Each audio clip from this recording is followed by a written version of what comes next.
საქმე ინდილას გუნდი კიდევ ერთი პარტნიორი კომპანიის იმოტორს ჯორჯიას 2025 წელს. ვაჯამებთ მართალია ამ ეთერიდან ბევრი გსმენიათ იმოტორსის სიახლეებზე და პროექტებზე, თუმცა დღეს ვეცდებით შეგიჯამოთ როგორ განვითარდა კომპანია, რა მიღწევები დაფიქსირდა ჯერ კიდევ მიმდინარებით 2025 წელს და რა გეგმებით იწყებს ახალ 2026 წელს. ამ თემაზე ჩვენი სტუმარი არის ირინა დარჩია, იმოტორს ჯორჯიას გენერალური დირექტორი. მოგესალმებით ირინა. მოგესალმებით. Განშტობისა და მადლობა მობრძანების.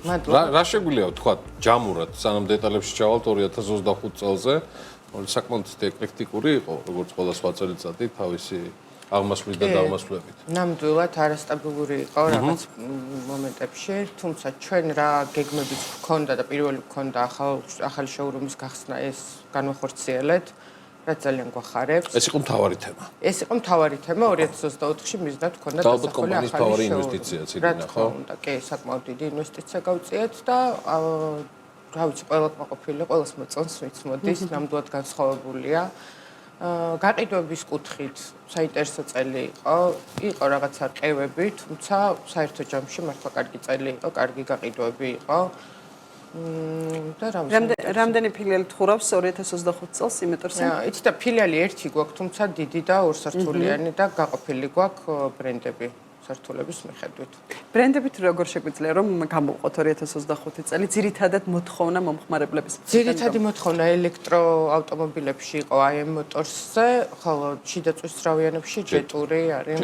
ჯეტური. ბესტსელერი ნამდვილად. ქალაქს ეთყობა. ქალაქს ეთყობა ჯეტური, კი, ნამდვილად ასეა და ყველა კლიენტიც მაგის მოთხოვნით მოდის, რომ ბევრი ვნახე და მაგითო დავინტერესდება. 2025 წელს შეიძლება ითქვას, რომ ამ ბრენდმა დაატყო თავი ქალაქის ავტო ინფრასტრუქტურას. კი, ნამდვილად. და ვამაყობთ ამით. ამ გაყიდვებისგან გამომდინარე, ხომ არ აბალანსებს ირინა იმოტორსის გაყიდვებს, ისევე როგორც ნებისმიერი კომპანიისთვის ძალიან მნიშვნელოვანია, რომ ბრენდები და პროდუქცია იყოს დივერსიფიცირებული. თქვენ გაქვთ ის კარგი გაგებით უფუნება, რომ ერთდროულად რამდენიმე და სხვადასხვა ტიპის ტექნიკური და ზოგადად ბრენდებით ხართ წარმოდგენილი. აი ეს რამდენად აბალანსებს დინამიკას გაყიდვებში წლის მანძილზე.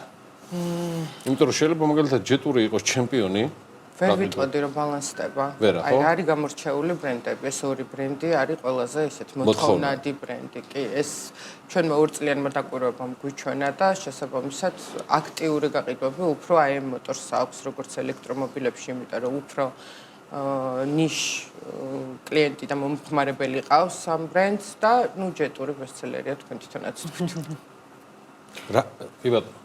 2026 წელი როგორი სტრატეგიულად როგორ იგეგმება იმოტორს ჯორჯია, გამომდინარე იქიდან რომ ჯიტური ერთ-ერთი ყველაზე მოთხოვნადი ავტომობილი არის, შესაბამისად ბაზარზეც ამ მიწოდების ნაწილში თუ გეგმავთ უფრო მეტი ავტომობილის იგივე ბრენდის შემოყვანას და შესაბამისად დინამიკის. ჩვენ ახლა დუბაიში ვიყავით წინა შეხვედრაზეც ვისაუბრეთ ამაზე, პრეზენტაციაზე ერთ-ერთი მოდელის ჯეტურის, რომელიც უკვე გაზაფხული და ჩვენ შეგვეძლება რომ შევუკვეთოთ და შემოვიყანოთ ევროპის ბაზრისთვის მზადდება და დიდ გრანდიოზულ პრეზენტაციას. ანუ 2026 წლის გაზაფხულიდან სრულად ახალი მოდელი გვეყოლება ჯეტურში და ჩავატარებთ ამ მანქანის პრეზენტაციას აუცილებლად. შიდაწვა არის ისეც ირინა?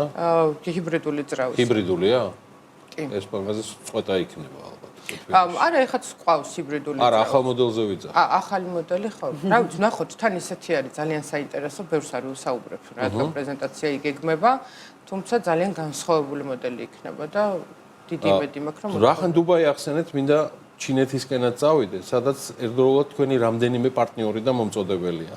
იქ ხშირად იმყოფებიან იმოტორსის გუნდის წევრები, სადაც თქვენ არაერთხელ გითქვამთ ჩვენთან ეთერში, გადიან მუდმივ ტრეინინგებს, შემდგომ ეს ყველაფერი აისახება აქ, სხვადასხვა სერვისულ მომსახურებაში, მაგრამ ჩემი კითხვა რას ეხება? ჩინეთში მუდმივად იცვლება ტექნოლოგიები და სულ არის ეს ახალი მოდელები წარმოები მათ შორის თქვენს პარტნიორებში. იგეგმება თუ არა რაიმე სიახლეები თავად ჩინელი მომწოდებლებისგან, ახალი მოდელების ან ახალი ვერსიებიდან გამომდინარე. ორი მოდელი ბოლოს ჩინეთში რომ ვიყავით, ეს იყო გაზაფხულზე, ბოდიში. გაზაფხულზე ორი მოდელის პრეზენტაცია ჩაგვიტარეს. უბრალოდ ერთი ფიზიკურად ნახეთ, მეორე უბრალოდ ეკრანული პრეზენტაცია იყო. ის მეორე მოდელი დიდი ალბათობით 2026 წლის ბოლოდან ჩაეშვება. ამიტომ ორ მოდელს ზუსტად ვიცით, რომ ჯეტური კონკრეტულად გეგმავს. აი მოტორს რაც შეეხება, ისინიც ახალ მოდელებს გეგმავენ.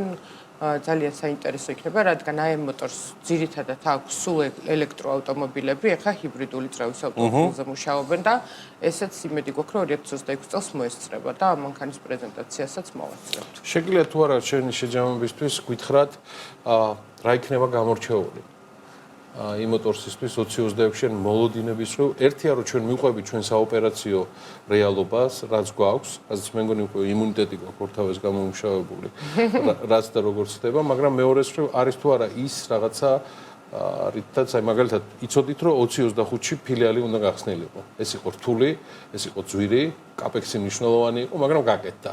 აი რა იქნება იმოტორსისთვის 2026-ში? 2026-ში ვფიქრობთ, რომ 2026-ის ბოლოს უკვე დავიწყოთ კიდევ ერთ ფილიალზე მუშაობა, თუმცა ალბათ 26-ში ვერ მოესწრება და გადავალოთ 27-ში, თუმცა მუშაობას დავიწყოთ. თბილისი იქნება ისევ ირინა? გვინდა რეგიონშიც გეგმავთ, თუმცა არ ვიცი რამდენად გამოგვივა. ცოტა სერვისის კუთხით გვიჭერს კადრების მოძიება, სიმართლე გითხრათ და რეგიონშიც უფრო რთული არის, ამიტომ ჯერჯერობით ვეძებთ კადრებს, სადაც შეიძლება რომ გავხსნათ იმის მიხედვით. რაც შეეხება 26-ში კიდევ მოლოდინი გვაქვს, რომ ბევრად ჯანსაღი იქნება თვითონ კონკურენტული გარემოც, იმიტომ რომ თავად ჩინეთში 1 იანვრიდან ისეთი კანონები შემოდის, რომ ეგრეთ წოდებული გრეიდილერები ასე ვეღარ წამოიყვანენ ავტომობილებს. ქარხნიდან უნდა მოხდეს აუცილებლად შესყიდვა, აუცილებლად ოფიციალური წარმომადგენლები. წინააღმდეგ შემთხვევაში მოუწევთ დაახლოებით 6 თვიანი დაგვიანებით ავტომობილის შეძენა, იმიტომ რომ იქ უნდა მოხდეს 6 თვის დაყოვნება ავტომობილის, შემდეგ იქვე გამბაჟება, რაც რეალურად ხარჯებს ზრდის და ამიტომ ეს გრეიდილერები უფრო ნაკლები იქნება და რეალურად უფრო სწორი და სუფთა კონკურენცია იქნება ალბათ საქართველოში. წარმატებები იმოტორს ჯორჯიას. მადლობა, დიდი წარმატებები თქვენს. დიდი მადლობა ირინა დარჩიას, იმოტორს ჯორჯიას გენერალურ დირექტორს მობრძანებისთვის.